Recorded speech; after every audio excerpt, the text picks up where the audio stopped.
The laughter cut through me like claws. "Look at her pretending she belongs here," Cassandra's voice carried across the feast hall, sweet as poisoned honey. Her words sliced through the warm air thick with roasted meat and spiced wine.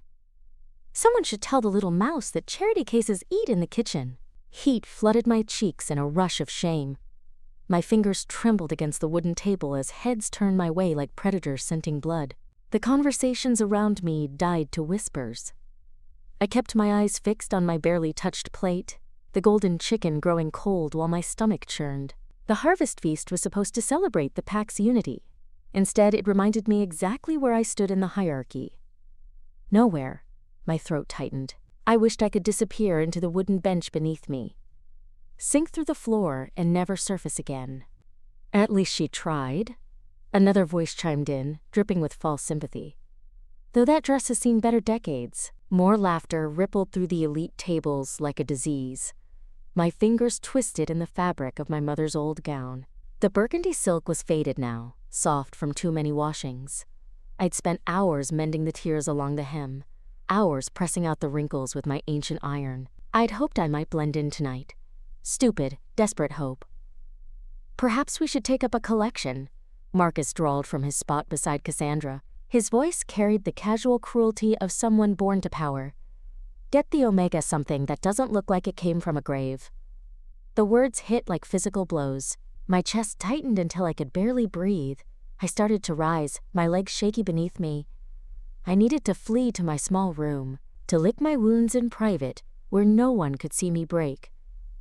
Then the hall suddenly went quiet. Not the comfortable quiet of conversation pausing, the sharp, electric silence that came when an apex predator entered the room. The air itself seemed to thicken.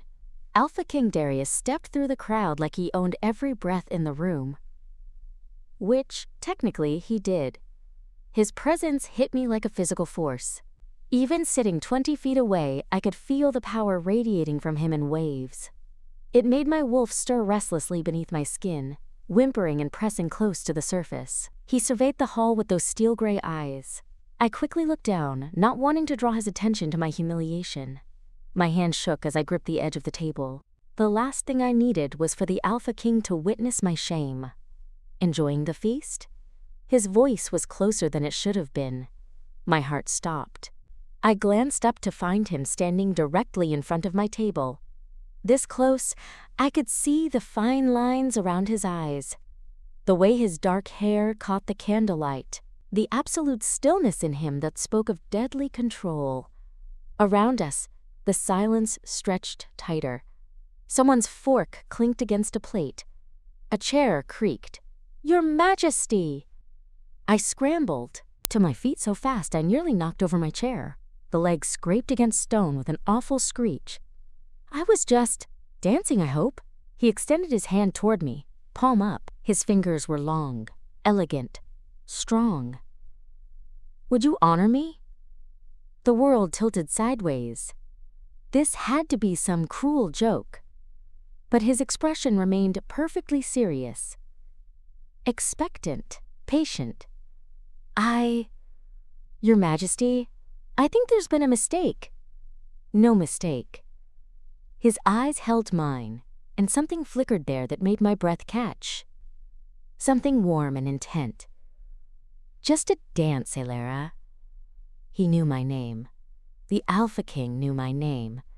My pulse hammered against my throat. Behind him, I caught sight of Cassandra's face, twisted with disbelief and rage. Her perfect red lips hung open. Marcus looked like he'd swallowed glass, his complexion gray with shock. The entire hall watched us with hungry eyes, waiting to see what the lowly Omega would do when offered the impossible. My hand trembled as I placed it in his. His fingers closed around mine, warm and sure. Electricity shot up my arm at the contact, making me gasp. My wolf practically purred, which should have been my first warning that something was very wrong with this situation. He led me to the center of the hall where couples had been dancing earlier. Our footsteps echoed on the polished stone. The other dancers melted away like mist, leaving us alone in a circle of staring faces. I could feel their eyes like brands on my skin. The musicians, bless them, managed to restart their song despite their obvious shock. The melody was soft, romantic, completely at odds with the chaos in my chest. "I don't understand," I whispered as he pulled me into the proper position. His hand settled on my waist like it belonged there. "Why are you—" "Don't think," he murmured, his breath warm against my ear. "Just follow my lead." We began to move, and despite my confusion, my body responded to his guidance perfectly. He danced like he did everything else, with absolute confidence and control. His movements were fluid, graceful. I'd never danced with anyone before, but somehow I knew exactly where to step, how to turn, when to let him spin me away and draw me back. "You're full of surprises," he said softly. We swayed together, close enough that I could smell his scent, clean and wild and dangerous. "I don't know what you mean." Most wolves would have stumbled by now.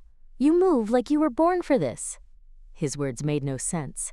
I was nobody. The packless orphan who cleaned floors and tended gardens. I scrubbed stone and pulled weeds.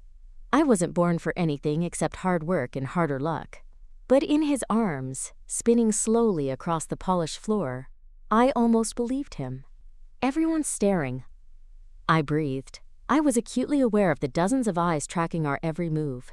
The whispers starting at the edges of the room. Let them. His grip on my hand tightened slightly, possessive and warm. "Do you know what I see when I look at you?" I couldn't answer. Could barely think with him this close. His scent wrapped around me like smoke, making my head spin.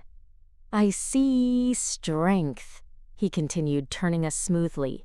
"Grace? Beauty that doesn't need jewels or silk to shine." My steps faltered. Heat rushed to my face. "Your Majesty." "Darius," he corrected. His voice was low, intimate. "When we're like this, just Darius." "This is insane." The words slipped out before I could stop them. "You shouldn't be dancing with me. You shouldn't even know I exist." Something dark flickered across his features. His jaw tightened. "Is that what you think? That I don't see you?" The song was ending, but he didn't release me. If anything, he pulled me closer. Close enough that I could count the gold flecks in his gray eyes. Close enough to see my reflection in their depths. "I've been watching you for months, Ilara." His voice was low, meant only for me. "Did you really believe you were invisible?" My world shifted sideways. The room spun around us even though we'd stopped moving. "Watching me?" "Every morning when you tend the rose garden. Every evening when you walk the forest path." His thumb brushed across my knuckles, sending shivers up my arm. "Did you think it was coincidence that you never encountered rogues on those walks? That the garden always had everything you needed?" I stared at him, pieces of a puzzle I hadn't known existed clicking into place. The sense of being protected, the feeling that someone was looking out for me, even when I had no one. The roses that bloomed fuller and brighter than they should have. "Why?" The word came out broken. His thumb continued its gentle path across my skin. "You know why." But I didn't. Couldn't let myself believe what his words seemed to suggest. Alpha Kings didn't notice Omegas like me. They didn't protect us from the shadows or ask us to dance in front of their entire pack. "This doesn't make sense," I said desperately. "Doesn't it?" He leaned closer, his forehead almost touching mine. I could see every dark lash framing his eyes. "Tell me you don't feel it too, this pull between us, this rightness." I wanted to deny it, but the lie wouldn't come. Because he was right. Standing here in his arms felt like coming home after years of wandering in the cold, like finding something I'd been searching for my entire life without knowing I was lost. My chest ached with the truth of it. "I don't understand what's happening," I whispered. "You don't have to. Not yet." His hand cupped my cheek, thumb tracing along my skin with devastating gentleness. "Just trust me." Around us, I could feel the weight of the pack's attention, their shock and speculation pressing against my skin like a living thing. But for this moment, none of it mattered. There was only Darius, and the impossible warmth in his eyes when he looked at me. Like I was precious, like I was worth something, like I was exactly where I belonged. The music faded to silence, but Darius didn't step away. His hand remained at my waist, steady and warm. Around us, conversations buzzed like angry wasps. I caught fragments. What is he thinking? Just an omega, complete disgrace. But they felt distant, unreal. Come with me, he said quietly. We need to talk. I nodded, not trusting my voice. My legs felt unsteady as he guided me through the crowd. His presence at my side was both thrilling and terrifying. Pack members stepped aside like he was parting the sea. Their stares burned into my back. I caught Cassandra's glare, venomous and promising retribution. He led me through tall glass doors onto a stone terrace. The night air was cool against my flushed skin, sweet with the scent of night-blooming jasmine. The sounds of the feast faded behind us, replaced by the gentle rustle of leaves in the breeze. We descended stone steps into the palace gardens. Moonlight filtered through the trees, casting everything in silver. The gravel path crunched softly under our feet. Better, he said, finally releasing my hand. I immediately missed the contact, my fingers curling empty at my side. We walked along a path lined with roses. The same roses I tended every morning, I realized with a start. The blooms were closed for the night, but their perfume lingered in the air. He'd watched me here, among these very flowers. My chest tightened at the thought. You said you've been watching me for months, I said, needing to break the silence before it drove me crazy. Why didn't you ever speak to me? Darius was quiet for so long, I thought he wouldn't answer. His hands were clasped behind his back, his profile strong in the moonlight. When he finally spoke, his voice was careful. Because I knew what would happen the moment I did. This. He gestured between us with one elegant hand. Tonight, everything would change and there'd be no going back. Change how? He stopped walking and turned to face me. In the moonlight, his features looked carved from stone, beautiful and remote. You really don't know, do you? Know what? Frustration crept into my voice, sharp and desperate. Everyone keeps acting like I should understand something I don't. I'm just an omega. I work in the gardens and keep my head down and try not to bother anyone. That's my life. That's all it's ever been. That's not all you are. His voice was fierce, sudden. It made me step back in surprise. Not to me. My heart hammered against my ribs like a caged bird. Then what am I to you? For a moment, he looked like he might answer. His hand lifted toward my face, fingers almost touching my cheek. Then it dropped to his side. Elara, please. The word came out more desperate than I meant it to. I need to understand. This whole night feels like a dream, and I don't know what's real anymore. He moved closer, close enough that I had to tilt my head back to meet his eyes. Close enough that I could feel the warmth radiating from his body. This is real. What you feel when I touch you, that's real.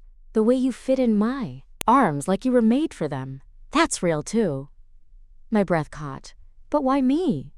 Because He stopped himself, jaw clenching. A muscle ticked in his cheek. Because I can't stay away from you anymore.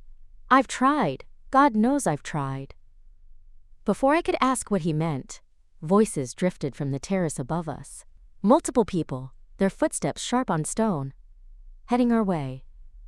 Darius's expression darkened. His shoulders tensed. We should go back inside. But it was too late. 3 figures emerged from the shadows of the garden path. Marcus, the beta's son, flanked by 2 other young men I recognized from the pack elite. Their formal clothes were pristine, their strides confident. They moved like predators who'd cornered their prey. Your Majesty, Marcus said, his tone respectful but cold, false courtesy wrapped around a blade. We were worried when you disappeared from your own feast. I'm perfectly fine, Marcus. Thank you for your concern. Darius's voice carried a warning that made my skin prickle. The air around him seemed to shimmer with barely contained power. Marcus's gaze shifted to me, and his lip curled slightly, like I was something distasteful he'd found on his shoe. Of course, though I have to say, we're all a bit confused by tonight's entertainment. Entertainment? Darius's voice dropped to something dangerous. The temperature around us seemed to plummet. Well, what else would you call it? Marcus shrugged, but his eyes gleamed with malice. Dancing with the help? It certainly provided plenty of conversation. Heat flooded my cheeks in a rush of shame. I stepped backward, wanting to disappear into the roses, but one of Marcus's friends moved to block my path. His smile was cruel, predatory. I mean, we all appreciate a good joke, the friend said, grinning. But don't you think you've had your fun? People are starting to talk. Let them talk. Darius's words were clipped, controlled, but I could sense the anger building beneath the surface. It rolled off him in waves, making my wolf whimper and press close to the surface of my mind. Come now, Marcus said, his voice taking on a patronizing tone. You're the Alpha King. You have responsibilities, standards to maintain. Surely you're not going to let one dance with an Omega cause a scandal? Marcus. Darius's voice was deadly quiet, every word precise and sharp as a blade. I suggest you choose your next words very carefully. But Marcus either didn't hear the warning or chose to ignore it. His confidence had always been his weakness, even when we were children. Look, I understand the appeal. She's pretty enough, I suppose, for what she is. But there's a difference between a bit of fun and actually treating her like she belongs in our world. Something snapped in the air between them. The very atoms seemed to vibrate with menace. Darius went utterly still, and even I could feel the power radiating off him in waves. It made the hair on my arm stand up, made my wolf flatten herself in submission. What did you just say? The words were barely above a whisper, but they carried the weight of an avalanche. Marcus faltered slightly, his face going pale. But his pride wouldn't let him back down. I'm just saying, we all know what this is. You don't have to pretend it's something more. She certainly doesn't expect. You have no idea what she expects. Darius stepped forward, and Marcus actually stumbled backward into his friend. Or what she deserves. Darius, please, I said quietly, my voice barely audible above the sound of my racing heart. It's okay, they're not wrong. I should go back inside, back to where I belong. He whirled on me, eyes blazing with fury. Not at me, I realized with a start. For me. Don't you dare let them make you believe you're less than you are. But I am less! The words burst out of me, carried on a wave of pain I'd been holding back for years. I'm an Omega with no family, no status, no power. They're right. I don't belong in your world. I never did. You belong wherever I say you belong. The words came out as a growl, and I saw Marcus and his friends exchange nervous glances. The friend behind Marcus took another step back. And right now, that's beside me. How sweet, Marcus said, but his voice shook slightly. His earlier confidence was cracking. The Alpha King has found himself a pet. The change in Darius was instantaneous and terrifying. One moment he was standing beside me, the next he had Marcus pressed against a stone pillar. His forearm was across the other man's throat, cutting off his air. The other two young men scrambled backward with undignified yelps. Say that again, Darius snarled, his face inches from Marcus's. I dare you! Marcus's face was turning red, his eyes bulging slightly. But even with death staring him in the face, his pride held strong. Everyone's thinking it, he gasped. Just saying what we all know. What you know, Darius said, his voice carrying the full weight of his alpha authority, is nothing. What you think matters even less. And if I hear you or anyone else speak about Alara with anything less than complete respect, you'll discover exactly how creative I can be with pack discipline. The threat hung in the air like a blade. I'd heard stories about Darius's methods of maintaining order. None of them were pleasant. He released Marcus, who crumpled against the pillar, gasping and clutching his throat. The Beta's son straightened his jacket with shaking hands, his earlier arrogance completely gone. Red marks were already forming on his neck. Do I make myself clear? Yes, Your Majesty, Marcus wheezed, his voice rough and broken. Then get out of my sight, all of you. They fled without another word, stumbling over themselves in their hurry to escape. Their retreating footsteps echoed through the garden until they faded into nothing. The garden fell silent except for the distant music from the feast and both our ragged breathing. My hands were shaking. I clasped them together to hide it. "You didn't have to do that," I said finally, my voice small in the darkness. Darius turned to me, and I was startled by the raw emotion in his face. Pain and fury and something that looked almost like desperation. "Yes, I did. No one talks about you like that. Ever. But now they'll hate me even more. You've made me a target." The words came out hollow. I could already imagine the retribution that would follow. The cruel whispers and deliberate slights. The isolation that would be even worse than what I'd faced before. "They already hated you," he said bluntly, "for being different, for being beautiful, for making them feel small just by existing." I shook my head. "I don't. You do." He stepped closer, and I found myself backed against the rose trellis. The thorns caught at my dress, but I barely noticed. "You have no idea the effect you have, do you? The way you move through the world like you're apologizing for taking up space. It makes me want to show you exactly how precious you are." My breath caught in my throat. "Darius." His hands braced on either side of my head, caging me against the trellis. "They're going to come after you now," he said, his voice heavy with regret. "Because of me. Because I couldn't stay away." Fear twisted in my stomach, cold and sharp. I'd seen what happened to Omegas who drew the wrong kind of attention. The accidents that weren't really accidents. The sudden disappearances. Maybe I should leave, go to another pack, or... No. The word was absolute, brooking no argument. "You're not running. Not from this, not from me. But if I'm putting you in a difficult position, the only thing putting me in a difficult position is this conversation." His hands framed my face, gentle despite the intensity in his voice. "Don't you understand? I don't care what they think. I don't care what it costs me. I'm not letting you go." "Why?" I whispered. "Why is this so important to you?" His thumb traced along my cheek, and I shivered at the tenderness of it. Such a contrast to the violence he'd shown moments before. "Because you matter to me.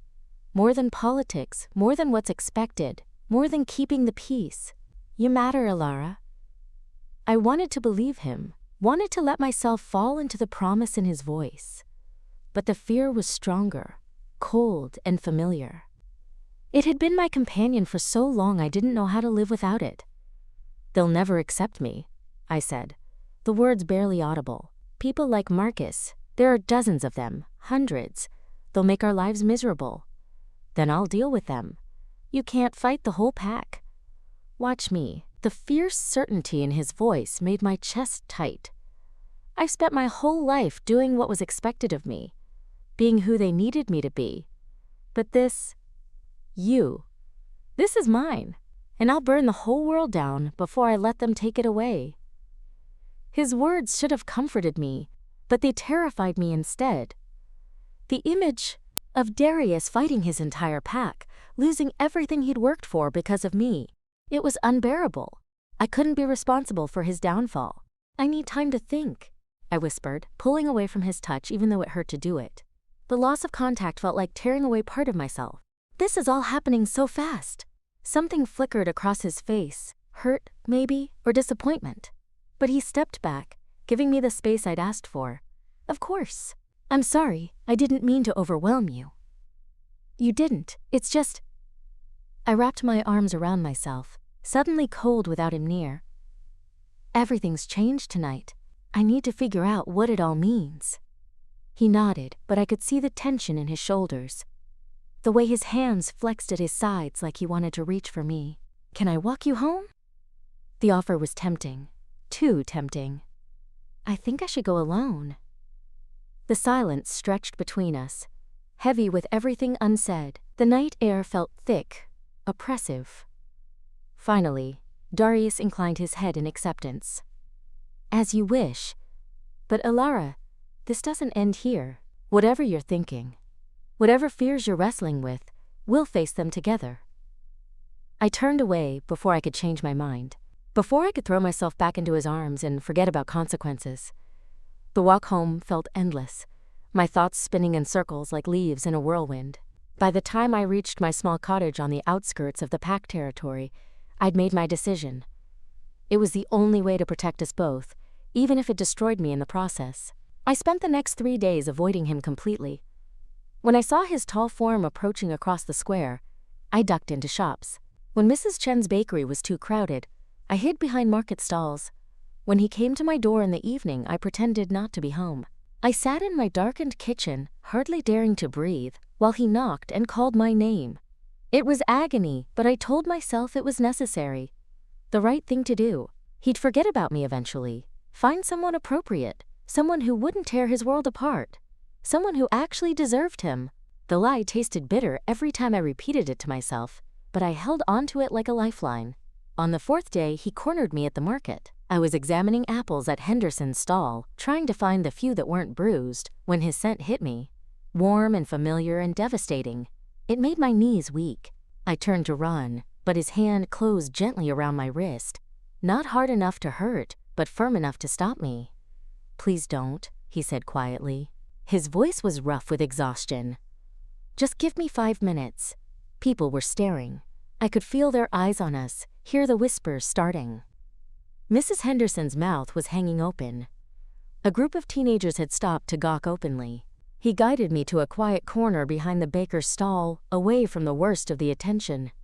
I kept my eyes on the ground, afraid that looking at him would shatter what was left of my resolve. "You're avoiding me," he said. It wasn't a question. "I'm protecting you." The words came out steady, but my hands were shaking. "From what?" "From making a mistake you'll regret for the rest of your life." The words came out sharper than I had intended, fueled by 3 days of misery. "You got caught up in the moment, played hero, and now you think you have feelings for me. But once the novelty wears off, stop." His voice was rough, pained. "Look at me, Alara." I shook my head, studying the cobblestones beneath my feet like they held the secrets of the universe. "Look at me." The command in his voice was impossible to ignore. Reluctantly, I raised my eyes to his. The pain I saw there made my chest ache. He looked like he hadn't slept since the feast. There were shadows under his eyes, new lines around his mouth. "Do you really think I'm that shallow?" he asked. "That I'd risk everything on a whim? I think you're a good man who wants to save everyone." The words felt like glass in my throat. "But I'm not your responsibility." "You're right," he said, stepping closer. "You're not my responsibility. You're my choice. Every day, every moment, I choose you." My resolve wavered like a candle flame in the wind. "Darius, I've been watching you for months, Ilara. Long before the feast." His voice was soft but urgent. "The way you help Mrs. Chen with her groceries, even though she's cruel to you. How you share your lunch with the stray cats behind the bakery. The way you smile at children even when their parents pull them away from you." Each word was a small wound, exposing truths I didn't think anyone had noticed. His hand cupped my cheek, thumb tracing along my skin. "I didn't fall for you in one night. I've been falling for months." Tears stung my eyes, but I blinked them back. "It doesn't matter. The pack will never accept." "Feel it," he interrupted, pressing my hand to his chest. "Stop thinking and just feel what's between us." The moment our skin touched, the bond blazed to life. It hit me like lightning, sudden and overwhelming, and impossible to ignore. The absolute certainty that this man was mine and I was his crashed over me in waves. The connection we'd been dancing around, the pull I'd been fighting, it was the mate bond. Real and unbreakable, and terrifying in its intensity. My wolf howled in recognition, pressing close to the surface. She'd known all along what I'd been too afraid to accept. "Oh," I breathed, my legs suddenly weak. "Yeah," he said softly, his arms coming around me to steady me. "Oh." The bond pulsed between us, warm and golden and right. It explained everything, the instant attraction, the way I fit in his arms, the protective fury he'd shown in the garden. We were mates, destined by forces older than the pack itself. "But you're an alpha king," I said desperately, even as part of me sang with joy. You can't be mated to. To the most incredible woman I've ever met, he smiled, thumb brushing away a tear I didn't realize had fallen.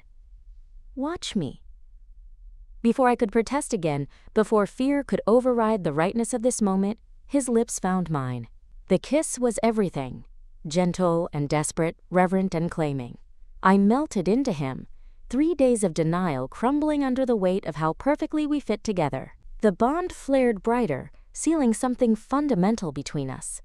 I could feel his emotions mixing with mine, relief and joy and fierce protectiveness. Love so deep it took my breath away. When we finally broke apart, both breathing hard, he rested his forehead against mine. His hands were shaking slightly where they cradled my face. No more running, he said. I nodded, not trusting my voice. The bond hummed between us, content at last. I mean it, Ilara.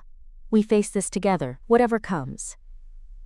Together, I whispered, finally believing it might be possible. The Luna's moon gathering was the most important pack event after the harvest feast. Every member of the pack would be there, from the highest-ranking alphas to the newest omegas. It was where major announcements were made, where the pack's future was decided. Which was why I was terrified. I stood in front of my small mirror, adjusting my dress for the 100th time. It was the same burgundy gown from the feast, still the only formal dress I owned. But I'd mended the hem again, pressed out every wrinkle. It would have to do. My reflection looked pale, my eyes too wide. I could see the fear there, bright and sharp. A knock at my door made me jump. When I opened it, Darius stood there in his formal regalia, black leather and silver buckles, a midnight blue cloak that made his eyes look like storm clouds. He was beautiful and terrifying and mine. You don't have to do this, I told him, stepping back to let him in. We could wait, find a quieter way. No more hiding, he said firmly, offering me his arm. Are you ready? I wasn't. I'd never be ready for this. But I took his arm anyway, drawing strength from his steady presence. The bond between us pulsed with warm reassurance. We walked through the packlands in relative silence. A few people we passed stopped to stare, whispers following in our wake. Word had spread about what happened at the feast, about us being seen together at the market. The speculation was already running wild. The great hall was packed when we arrived. Every seat filled, people standing along the walls. The noise was overwhelming, hundreds of conversations creating a wall of sound that made my head pound. The hall fell silent when we entered. Every conversation stopped mid-word. Every eye turned to stare at us like we were some strange spectacle. I felt the weight of their judgment, their shock, their anger pressing against my skin. My steps faltered, my courage failing. This was madness. I was going to embarrass us both. I've got you, Darius murmured, his hand covering mine on his arm. The contact sent warmth through the bond, steadying me. Trust me. We walked to the front of the hall together, his confidence never wavering even as the whispers started behind us like a rising tide. Elder Morrison looked stunned, his weathered face slack with disbelief. Marcus stood with a group of younger alphas, his face twisted with fury, and something that might have been fear. The bruises on his throat were still visible, dark purple marks that made several people glance between him and Darius with growing understanding. When we reached the raised platform at the front, Darius helped me up the steps. The gesture was small but significant. He was presenting me as his equal, not his subordinate. The implications weren't lost on anyone watching. "Pack," Darius said, his alpha voice carrying easily through the hall. The acoustics made it seem like he was speaking directly into each person's ear. "I've called this gathering to make an announcement." The silence was deafening. I could hear my own heartbeat, feel the sweat on my palms despite the cool evening air. Someone coughed. A chair creaked. The sound seemed impossibly loud. "For too long we've let old prejudices divide us," Darius continued, his voice strong and clear. "We've decided someone's worth based on their rank at birth rather than their character. We've forgotten that strength comes in many forms." His eyes found mine, warm and encouraging. The bond between us flared with his confidence, lending me some of his strength. "Tonight, that changes." "Get on with it," someone called from the back. A few people laughed nervously, the sound sharp and brittle in the tense air. Darius's expression hardened. When he spoke again, his voice carried the full weight of his authority. I have found my mate. I claim Alara as my Luna, my partner, my equal in all things. The explosion of noise was immediate and overwhelming. Gasps and shouts and angry voices raised in protest. Someone knocked over a chair in their haste to stand. The sound crashed through the hall like thunder. I stood frozen as chaos erupted around us, the bond the only thing keeping me upright. This is insane! Marcus pushed through the crowd, his face red with rage and humiliation. She's an Omega! She can't be Luna! She can, and she will, Darius replied calmly, though I felt the tension radiating from him through our connection. The pack will never accept her, Elder Morrison said, rising slowly from his seat. His face was grave, worried. This will tear us apart. The pack will accept her because she is mine. Darius's voice carried absolute authority, the alpha command that no wolf could resist. And anyone who has a problem with that is welcome to challenge me directly.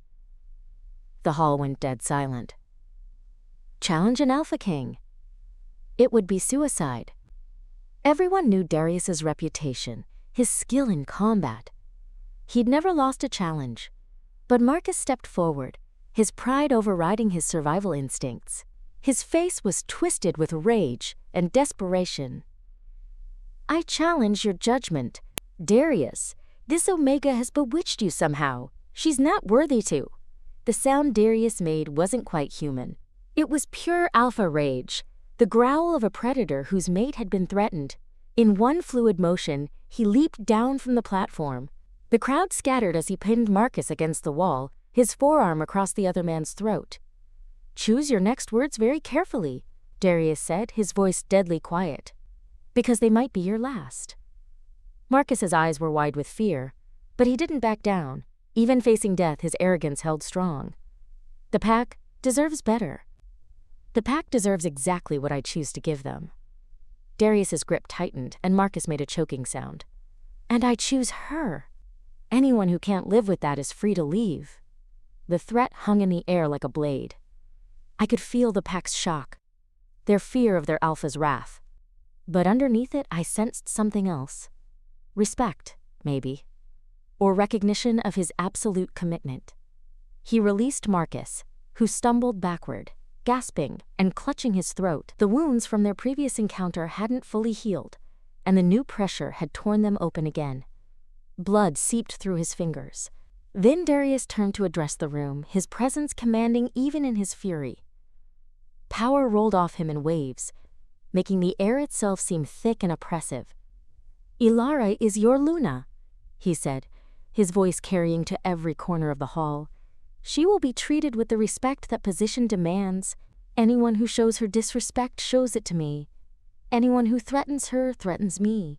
And anyone who thinks they can intimidate her or drive her away will learn exactly why I am your Alpha King. The weight of his authority pressed down on the room like a physical thing. I watched as, one by one, pack members began to bow their heads in submission. Not all of them. I could see the holdouts, the ones whose hatred was stronger than their fear. But enough. More than I'd dared to hope. Mrs. Chen, the elderly woman who ran the herb shop, was among the first to bow. She'd never been kind to me, but she recognized strength when she saw it. Several of the mothers whose children I'd helped over the years followed suit. When Darius climbed back onto the platform and took my hand, his touch steadied me. Together we faced the pack as the reality of what had just happened sank in. I was no longer the Omega they could mock and dismiss. I was their Luna, protected by their Alpha King's power and his love. Any other challenges? Darius asked mildly, as if he hadn't just threatened to murder anyone who opposed us. Silence. Even Marcus had retreated, supported by his friends as blood continued to seep from his throat. Darius squeezed my hand, and I found my voice at last. The bond gave me strength, helped me project confidence I didn't entirely feel. I know this is unexpected, I said, my words carrying clearly in the quiet hall. I know some of you have concerns, but I love this pack, and I love your Alpha. I'll work every day to prove I'm worthy of both." A few faces softened at my words. Mrs. Chen nodded slightly, a grudging approval in her weathered features. One of the mothers, whose child I'd comforted after a playground accident, offered a tentative smile. It wasn't universal acceptance. It might take years to win over some of them, if ever. But it was a beginning. "Then it's settled," Darius announced, his arm sliding around my waist in a gesture of unmistakable possession and protection. "The bonding ceremony will take place at the next full moon. The pack will celebrate with us." It wasn't a request. It was a command, delivered with all the authority of his position. As the gathering slowly dispersed, people filing out in small groups with plenty to discuss, I felt the weight of what we'd just done settling on my shoulders. The whispered conversations, the hostile stares, the few friendly faces. It was all mine now. "How do you feel?" Darius asked, his voice soft in my ear. I looked out at the hall, at the pack members who were now my responsibility as much as his. Some still looked hostile, others curious, a few genuinely pleased. It was messy and complicated and far from perfect. It was also mine. Through the bond, through his choice, through my own determination to prove worthy of their trust. Terrified, I admitted, but ready. He smiled, the fierce expression from earlier melting into something soft and proud. "That's my Luna." We walked out into the night together, the moon bright overhead like a blessing. The bond hummed between us, content and strong. Whatever challenges lay ahead, we'd face them together. For the first time in my life, I truly believed I deserved the title he'd given me. And more than that, I was ready to fight for it.